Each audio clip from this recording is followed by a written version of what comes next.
नमस्कार, आप देख रहे हैं वीआईपी न्यूज। मैं हूं आपके साथ प्रज्ञा तिवारी। रुक करते हैं खबरों की ओर। छत्तीसगढ़ की राजधानी रायपुर में प्रेस क्लब के बाहर विजयदशमी पर्व पर अनूठे रावण का दहन किया गया। यहां रावण के ऊपर गलत विज्ञापन नीतियों के पोस्टर चिपकाए गए और सभी लोगों ने गलत विज्ञापन नीति का विरोध करते हुए प्रतीकात्मक रावण के दहन में हिस्सा लिया। रावण दहन से पहले प्रेस क्लब के पूर्व अध्यक्ष अनिल पुसदकर ने प्रभु श्री राम की पूजा अर्चना की। इसके बाद आर्टिफिशियल बंदूक से रावण को दहन किया। इस रावण दहन का मुख्य उद्देश्य छत्तीसगढ़ में चल रही गलत विज्ञापन नीति को उजागर करना था, जिसके चलते पत्रकारों को समस्याओं का सामना करना पड़ रहा है।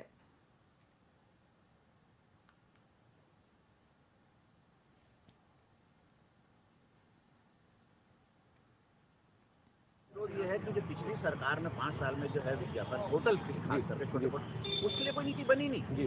और आज भी जो है जो पिछली सरकार के जो दलाल थे वो आज भी वही उन्हीं को पैसा मिल रहा है जी। तो आप विज्ञापन के नाम पे पत्रकारों को कब तक दबाओगे? विज्ञापन के नाम पे कब तक आप कलम को रोकोगे? हमारा ये कहना है, हमने ये माना है कि जो विज्ञापन नीति है, गलत विज्ञापन नीति है, जिसमें अन्याय है, पक्षपात है, तो जब आप हर जगह, रावण तो है नहीं, रावण तो युगों पहले दहन हो चुका है। जब रावण युगों पहले दहन हो चुका है, पूरे देश में हर जगह, पूरी दुनिया में हर जगह रावण का जहाँ दहन होता है, तो उसको अच्छाई की जीत के लिए उसको जलाया जाता है। रायपुर के न्यू राजेंद्र नगर थाना क्षेत्र में चोरों ने एक हफ्ते में 2 बार एक ही दुकान को निशाना बनाया, जिससे व्यापारियों में डर और चिंता फैल गई है। वहीं चोरी के दौरान लगभग 13 लाख रुपए के आरआर केबल्स की चोरी की गई है। वहीं पुलिस ने कहा कि वे चोरों की तलाश में पूरी सक्रियता से जुटे हुए हैं और उम्मीद जताई है कि जल्द ही उन्हें पकड़ लिया जाएगा। जी, आपका परिचय बताइए। मेरा नाम शोभित है। मैं श्री इलेक्ट्रिकल में यहाँ पे मतलब मेरी दुकान है ये। यहाँ पे सर मंडे रात को लगभग मतलब संडे रात में चोरी हुई थी। मंडे हम जैसे ही घुसे इस कंडीशन में शटर था और यहाँ पे कुछ वायर के मतलब बंडल्स थे और कुछ बंडल वो बाथरूम के पास में थे। लगभग यहाँ पे सर 15 से 17 कार्टून लगभग वायर के चोरी हुए हैं और उसके बाद हमने एफआईआर करवाई और एफआईआर के बाद सर अभी 4 दिन सिर्फ हुए हैं और ये मेरा कल वापस से माल उतरा है और आज मतलब ये फिर चोरी हो गया। सुबह जैसे हम मॉर्निंग में दुकान में आए हैं, हमारे लगभग फिर 15-17 कार्टून गायब हुए हैं और टोटल में हमारी सर जो चोरी हो गई है 12 से 13 लाख की हो गई है। एक बिजली दुकान में अमलेडी रोड में वायर की चोरी हुई है। इसमें प्राथमिकी दर्ज की गई है, विवेचना की जा रही है और पुलिस हर संभव प्रयास कर रही है आरोपी को खोजने। छत्तीसगढ़ में धान खरीदी को लेकर कांग्रेस और भाजपा के बीच वार पलटवार जारी है। इसी बीच राजस्व मंत्री टंकराम वर्मा के बयान का जवाब देते हुए पीसीसी चीफ दीपक बैज ने कहा कि मैं भी किसान का पुत्र हूं, कोई उद्योगपति का बेटा नहीं। किसानों के बारे में मुझे भी जानकारी है। सरकार को 1 नवंबर से धान खरीदी करनी चाहिए। बता दें कि राजस्व मंत्री ने धान खरीदी को लेकर कहा था कि 1 नवंबर को धान गीला होता है, जिस कारण 15 नवंबर से धान खरीदी शुरू की जाएगी। दीपक बैज के उद्योगपति का बेटा है, तो इस तरह का बयान, कौन किसान का बेटा नहीं है, कौन किसान का बेटा है। हम किसान की बात कर रहे हैं, हम धान की बात कर रहे हैं, हम टंकराम वर्मा जी का बात नहीं कर रहे। धान खरीदी 1 नवंबर से शुरू होना चाहिए। पिछली सरकार ने भी 1 नवंबर से शुरुआत की थी। तो आखिर सरकार क्यों टाल मटोल कर रही है? क्या केंद्र सरकार के दबाव में है? क्या किसानों से कोई षड्यंत्र करने जा रही है? 15 साल किसानों के साथ षड्यंत्र की, लेकिन मैं समझता हूँ धान खरीदी, फिर भी मैं बोल रहा हूँ कि धान खरीदी 1 नवंबर से शुरुआत होना चाहिए। और बहुत से धान, जो छोटे धान है वो पक चुके हैं और किसान, आप तो देख रहे हैं कि अगर धान पक चुका है तो सीधा खेत से सीधा सोसाइटी में ले जाते हैं। तो इसलिए कि धान 1 नवंबर से शुरुआत होना चाहिए, लेकिन ये सरकार की नीयत साफ नहीं है किसानों के लिए, इसलिए इस तरह की टाल मटोल कर रही है। कांग्रेस के मीडिया प्रभारी सुशील आनंद शुक्ला ने भाजपा सरकार पर जमकर हमला बोला। उन्होंने निशाना साधते हुए कहा कि महादेव सट्टा क्यों बंद नहीं हो रहा है, ये सबसे बड़ा सवाल है। भाजपा की डबल इंजन की सरकार बने 10 महीने हो गए हैं। केंद्र में भाजपा की सरकार है जो एशिया में सबसे बड़ी सरकार है। वो महादेव सट्टा ऐप बंद नहीं करवा पा रही है। वहीं इस दौरान उन्होंने सब्जियों के बढ़ते दामों को लेकर कहा कि हर वस्तुओं के दाम बढ़ गए हैं। खाद्य तेल के दाम अचानक से आदेश कर दाम बढ़ा दिए गए।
प्रदेश में शुरू होने वाले धान खरीदी को लेकर खाद्य मंत्री ने पत्रकारों से बातचीत की। इस दौरान उन्होंने कहा कि प्रदेश में हर साल 1 नवंबर से धान खरीदी शुरू हो जाती है, लेकिन इस बार खरीदी में त्योहारों के कारण देरी होने की संभावना है। धान की खरीदी 1 से 15 नवंबर के बीच में हो सकती है।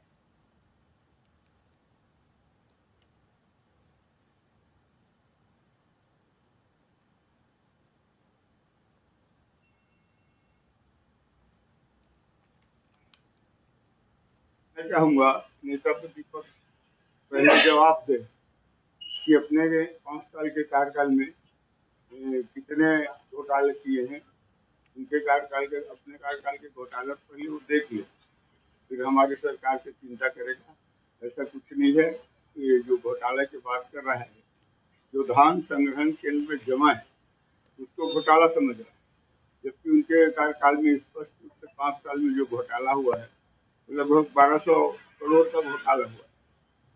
इसको देखे पहले उसका जवाब दे नेता प्रतिपक्ष। प्रदेश में धान खरीदी को लेकर कांग्रेस और भाजपा के बीच वार पलटवार जारी है। इसी बीच राजस्व मंत्री टंकराम वर्मा के बयान का जवाब देते हुए पीसीसी चीफ दीपक बैज ने कहा कि मैं भी किसान का पुत्र हूं, कोई उद्योगपति का बेटा नहीं। किसानों के बारे में मुझे भी जानकारी है। सरकार को 1 नवंबर से धान खरीदी करनी चाहिए। बता दें कि राजस्व मंत्री ने धान खरीदी को लेकर कहा था कि 1 नवंबर को धान गीला होता है, जिस कारण 15 नवंबर से धान खरीदी शुरू की जाएगी।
छत्तीसगढ़ में धान खरीदी को लेकर कांग्रेस और भाजपा के बीच वार पलटवार जारी है। इसी बीच राजस्व मंत्री टंकराम वर्मा के बयान का जवाब देते हुए पीसीसी चीफ दीपक बैज ने कहा कि मैं भी किसान का पुत्र हूं, कोई उद्योगपति का बेटा नहीं।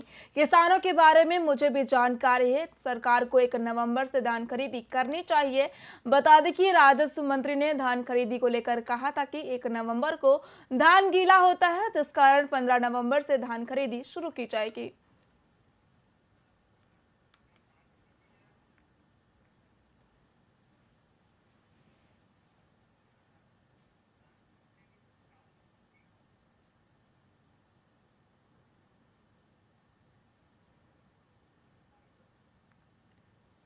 तो किसके बेटे हैं फिर? दीपक बैज के उद्योगपति का बेटा है।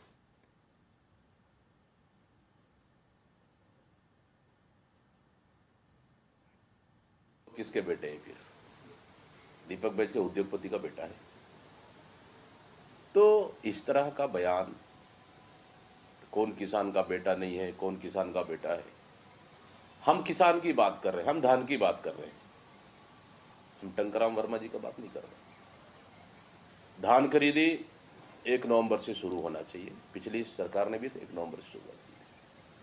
तो आखिर सरकार क्यों टाल मटोल कर रही है? क्या केंद्र सरकार के दबाव में है? क्या किसानों से कोई षड्यंत्र करने जा रही है? 15 साल किसानों के साथ षड्यंत्र की। लेकिन मैं समझता हूँ धान खरीदी, फिर भी मैं बोल रहा हूँ कि धान खरीदी 1 नवंबर से शुरुआत होना चाहिए। और बहुत से धान, जो छोटे दान है, वो पक चुके हैं। और किसान, आप तो देख रहे हैं कि अगर धान पक चुका है तो सीधा खेत से सीधा सोसाइटी में ले जाते हैं। तो इसलिए कि धान 1 नवंबर से शुरुआत होना चाहिए। लेकिन ये सरकार की नीयत साफ नहीं है किसानों के लिए, इसलिए इस तरह की टाल मटोल कर रही है। तो किसके बेटे हैं फिर? दीपक बैज के उद्योगपति।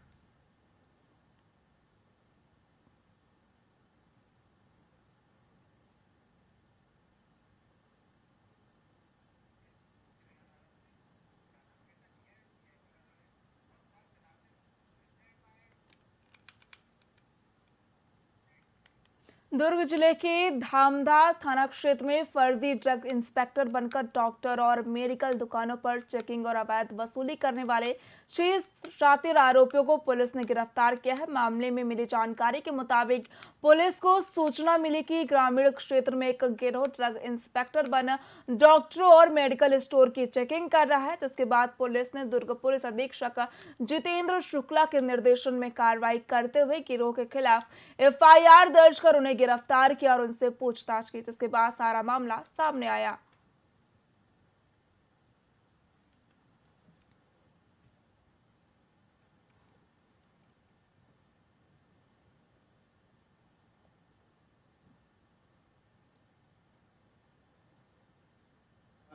अभी कल दिनांक को 10 तारीख को सूचना मिला था कि ये जो ग्राम खैरछेटी है वहाँ पर कुछ लोग पडरिया तरफ से आए थे, जो कि नकली ड्रग इंस्पेक्टर बन करके वहाँ का जो जोहन वर्मा है और हेमलाल वर्मा है, तो उनके घर में जाके तुम दवाई रखते हो और हम ड्रग इंस्पेक्टर हैं, तुम अपना कागजात दिखाओ, लाइसेंस दिखाओ करके उनको धमकी दे रहे थे और कुछ दवाई को भी उनसे उठा कर ले गए थे।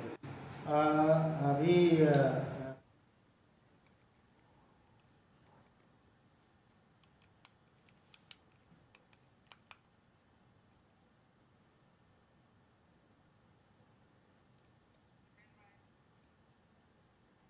वरिष्ठ पुलिस अधीक्षक संतोष कुमार सिंह की ओर से नशे के विरुद्ध निजात अभियान चलाया गया, जिसके तहत रायपुर पुलिस के सभी राजपत्रित अधिकारियों और थाना प्रभारियों को निर्देशित किया गया कि वे नशे के काले कारोबारियों की पहचान कर कार्रवाई करें। जिसके बाद विगत दिनों थाना खमतराई पुलिस को सूचना मिली कि डेरापारा स्थित RTO कार्यालय के पास एक व्यक्ति ने सफेद रंग की बोरी में अवैध रूप से मादक पदार्थ रखा हुआ था, जिसके बाद पुलिस ने सूचना की तस्दीक कर आरोपी को रंगे हाथ पकड़ने के निर्देश दिए। वहीं पुलिस ने तत्परता दिखाते हुए कार्रवाई की और आरोपी को रंगे हाथों गिरफ्तार किया।